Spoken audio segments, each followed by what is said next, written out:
Hi, this is Kevin Thomas, and welcome back to the At Home Film Festival. We're still in June, so it's Gay Pride Month, so we're going to continue with gay movies. This week's focus is all on Frameline 46, the nation's longest running gay film festival. I have been up day and night watching great movies for this festival, and I'm here to share many of them with you. I usually do 7 movies a week, so you can watch one a day. But this festival had so many that I'm going to do a part 2 next week. So this week, we're focusing on 7 wonderful documentaries. It doesn't mean they're the only good documentaries. I just didn't have time to watch every movie out there. And while the festival does run June 16th to the 26th, I would love for you to join me during those days so we could watch them together in person for real while we mask up.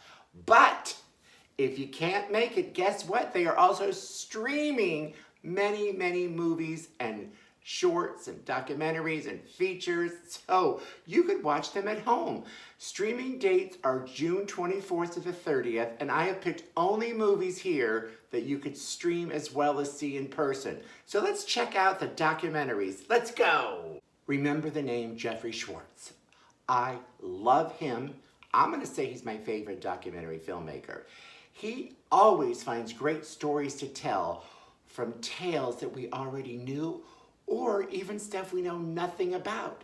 So he has done Boulevard, a Hollywood story, which is based upon turning this movie, Sunset Boulevard, into a musical.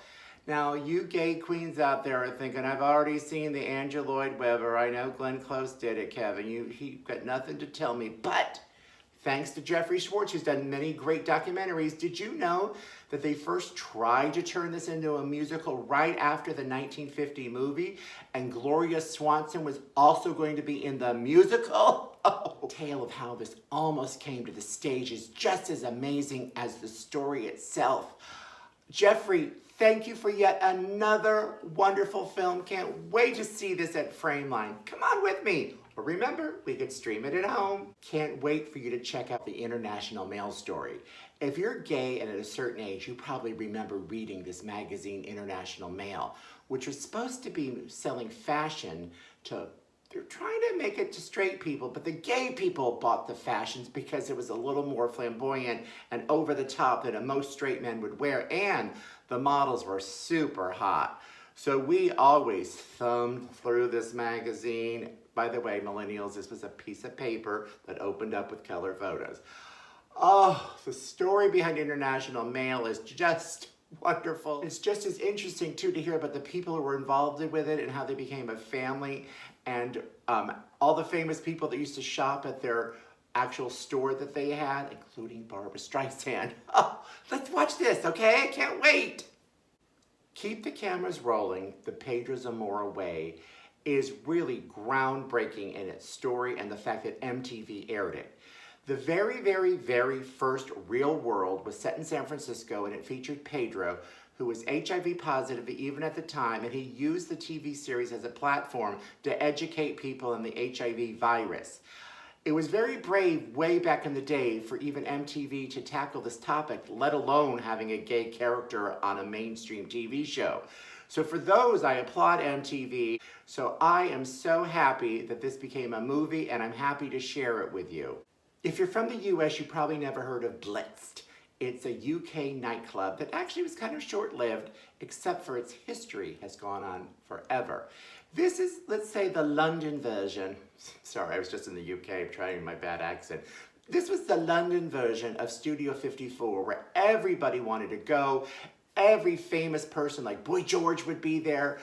Oh, it was a club that went on at night and night and night and to the morning. It's the fun place to be, the fun place to hang out. Yet, it really didn't last that long. So the movie kind of explores all that, and we can find out a little secrets about Blitz as we watch it. Can't wait. I never heard of Pat Rocco until this movie, Pat Rocco Dared. He, first of all, they paint him as a really nice person that was very involved in his community. So I love seeing that aspect of this movie. But he was a filmmaker that did erotica films, not porn, just nudity and touching and men being together. I thought they were very sensual, and I want to go see these films now. And he actually was a guerrilla filmmaker because he often didn't get permission where he filmed things. He actually made a movie in Disneyland. Yes, erotica in Disneyland. That one's super hard to find, but you should look for it. And while you're looking, why don't we watch Pat Rocco Dared? Jeanette is an amazing woman, and I am so glad to have discovered this film. She's a gay mom from Orlando, Florida, where she survived the Orlando mass shootings. She has turned that around. She's had to, of course, deal with the tragedy in herself, and she has many issues it seems like she's working through. Who wouldn't? But she's trying to turn it into a positive thing. She's become stronger internally, and as we see here, she's become stronger physically. And she's sharing that strength in yourself and in your body with others, while, I don't want to say turning a positive spin, because how could you have a positive spin in a shooting? There are so many still happening today. I can't believe how long ago this happened. I can't believe the history of shootings and deaths, but this is not the platform that. Just say that I'm impressed by Jeanette. I appreciate hearing her story, and I'm glad that she survived and is telling the tale and helping others work through issues they have and becoming stronger inside and out.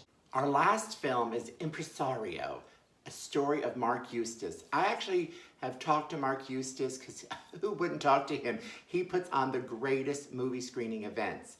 And I love the history of this. I did not know all these things. Thank God for documentaries.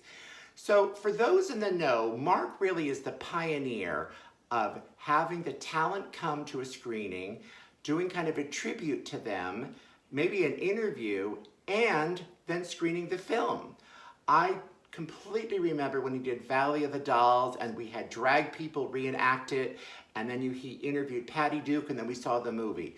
Mark has done this for years. Many have copied this idea, but he is the originator of it. And this movie, what I learned, besides that Mark has been HIV positive since back in the day when it was a death sentence, when he started losing a lot of friends, he started, they pay tribute to people that have passed, and he wondered why we had to wait for people to die to pay tribute.